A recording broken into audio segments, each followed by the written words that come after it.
Mini microscope म्हणतात. याच्यात कुठलीही गोष्ट ना 10 पट मोठी दिसते. शिवाय ह्याच्यात त्याचं साईज चेक करता येते की त्या स्टोनचं मेजरमेंट काय आहे. हे बघ याच्यात बघ तुला दिसेल. आता त्या प्रकाशात तुला स्टोन किती मोठा दिसतो. मोठा दिसतोय म्हणजे सगळे स्टोन्स आपण ट्राय करू शकतो. पर्पल, ब्राऊन वगैरे वगैरे. आता अजून बघ इकडे बघ.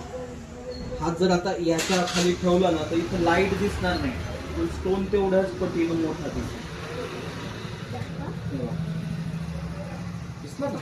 म्हणजे दोघे एकदम सेम आहे. सेम आहे, फक्त याच्यात ते लाईटचं ऑप्शन नाहीये म्हणजे आणि याच्यात ते लाईटचं ऑप्शन असून शिवाय याच्यात स्टोनचं मेजरमेंट आपल्याला घेता येतं. आलं लक्षात?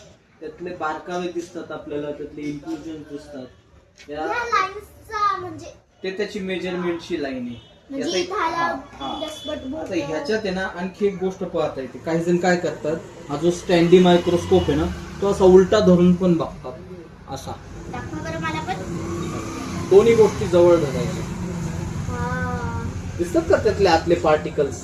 सगळे दिसतात. असं उलटा धरून पण बघतात काही जण.